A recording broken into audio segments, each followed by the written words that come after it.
Then I'm going to share my screen with you. So before I do that, kind of the purpose of this is, Seesaw's been around for a long time, but it is so different than it used to be. And had I not been in this position and gotten a lot of trainings, Seesaw wasn't something I used in my classroom at that time. And now it's absolutely something that I would use in my classroom. So the lens that we're taking today is like, stop doing the double work, right? So sometimes I ask people to say like, okay, as we're doing this, I want you to take the perspective of a student. But in this case, I want to focus on teachers, and I want to focus on things that make teachers' lives easier and don't shortcut our kids at the same time. So I think that's why SeeSaw can be really, really powerful. So I'm going to share my screen.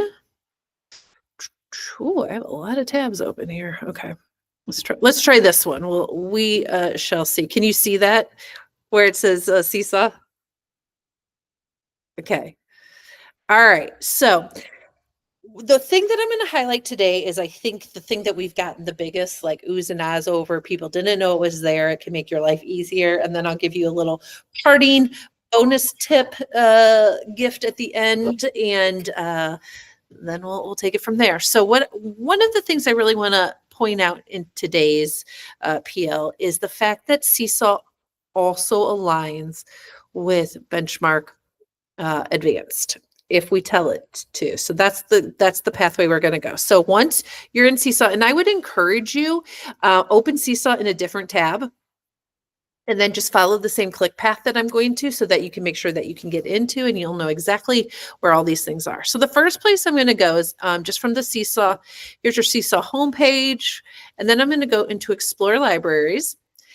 Do not click this. I want you to start by going into Browse by Standards and Curriculum. And that tab should have shared for you. And so you can see here on this page for SeeSaw, I can either find activities, assessments, things for our students using standards or curriculum. Now, standards is great for when we get towards the end, like we've all been there. I know I certainly have, where it's like, oh, I don't have enough data on this kid or maybe this group of kids. So then we can actually search by a specific standard to find those things. But I want to take it a different path today. So if we click curriculum, SeeSaw, a lot of people don't know, aligns with Benchmark Advanced. So we're going to click Benchmark there, and then it's going to make you pick standards. So obviously we're going to pick Missouri's, because that's also what Benchmark is aligning to. We're going to pick kindergarten for our group. You can leave this content package, just leave it open. And then English, and I'm going to search. Now, I will tell you, today the search feature has been taking a little bit longer than it typically does, but it's worth it, because I'm going to show you how you can find additional activities potentially to support the work that you're doing in Benchmark. Okay, so this then comes up, and as you can see, grade K for our wonderful kindergarten, but then it's going to go benchmark unit by unit. So Alyssa, what unit are you guys in? Can you shout it out, because I can't see you anymore? You're probably at the end of 3 or beginning 4. Okay, great. Let's see, I'm going to scroll down. That's 3. So I scroll down to where the unit is. So now I'm in unit 4, Writers Tell Many Stories. And here's all of the Missouri standards that would be present in that unit in Benchmark. Okay, so there's a couple ways I can envision using this. Sometimes when we're pulling those benchmark activities, we may do one and it just flops. Like, there's some great activities in Benchmark. Every once in a while we hit one that's not.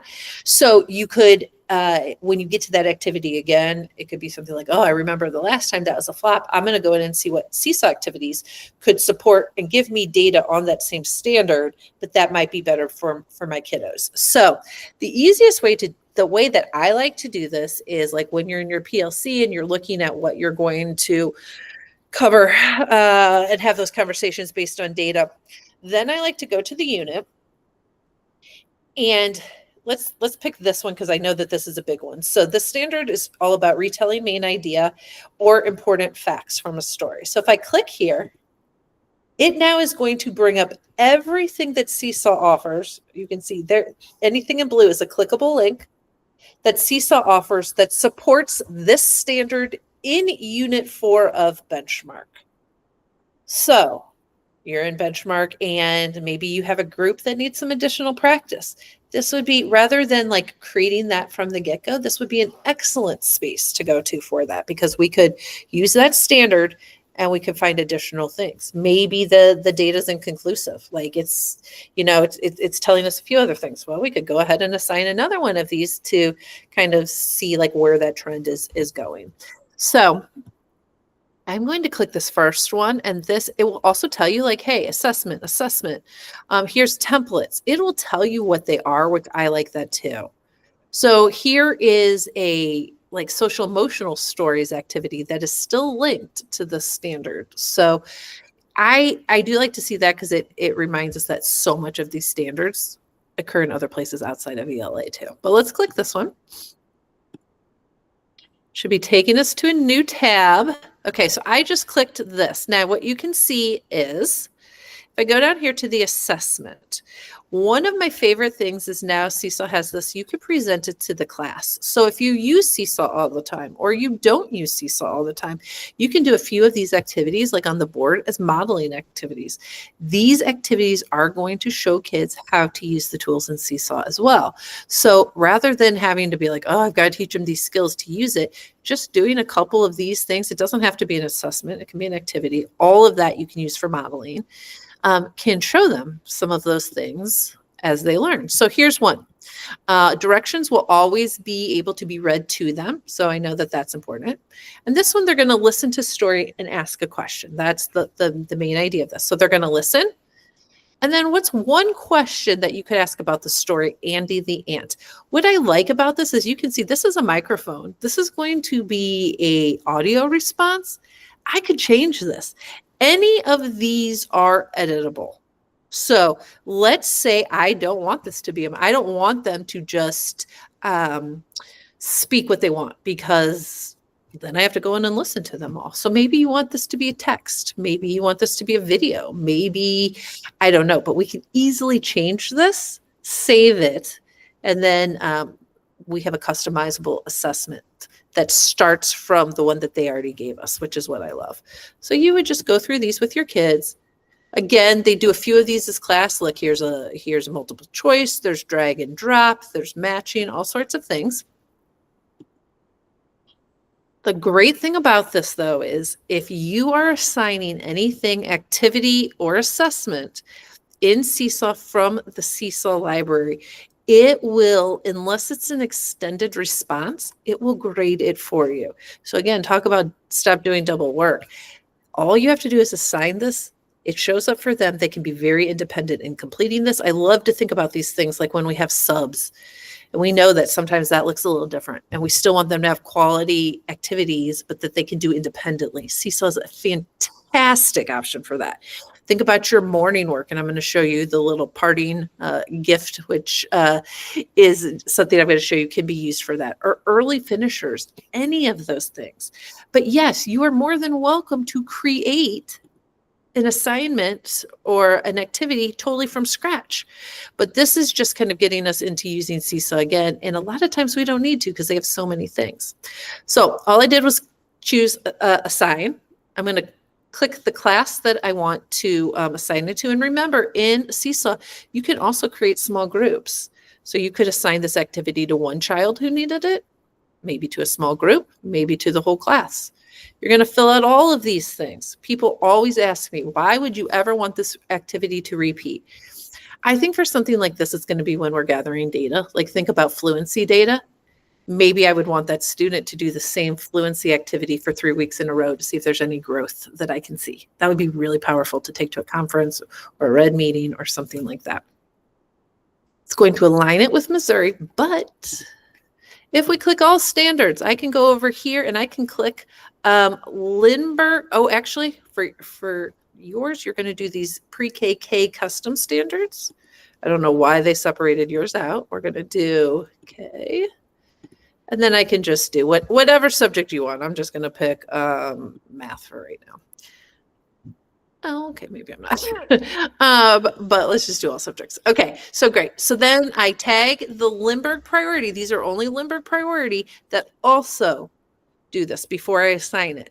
Why would I want to do that? Well, because then once I assign this, it will just go to your kid's SeeSaw. So when they open SeeSaw, it's going to show that they have an assignment. If there was ever a glitch or a workaround, you could also copy the link and then drop that to a student or a group of students to get them to that same place. Okay. So then once they complete it and send it back to you, it literally looks like it lives here. You're going to go back to your home screen. I'm going to go into that class specifically that I said it. The trickiest part of this is I don't have any students, so we're not going to see any real data. They don't have like a trainer account, but all of that data is going to live. Again, I went to homepage and then I clicked on the class. And then I'm going to go to gradebook. Activities view will be any activity. A lot of activities might cover 3 or 4 standards. So if you go to activities view, you'll see the activity and then how they did in all 3 of those standards. If you go to the standards view, it's going to show you just that standard, but maybe they did 4 activities that supported data for that standard. Then it's going to show all the data that supports that standard. Oops, sorry. I think my tab didn't change because it just changed.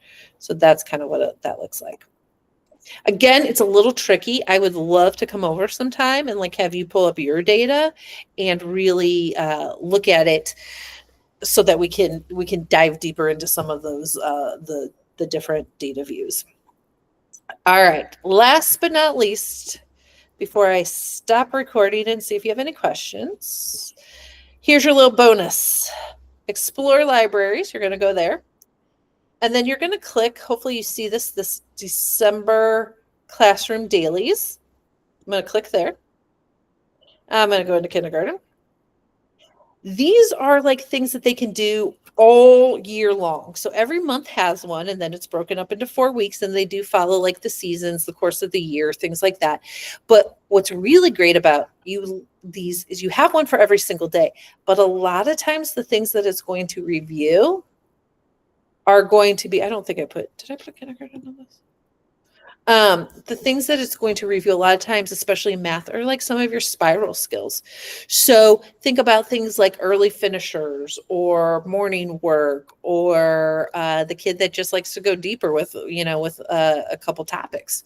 This December classroom dailies is kind of just like a little extra bonus for that. So I'm going to stop sharing. I'm also going to, Sarah's here with us too now. Hi, Sarah. I'm going to stop recording.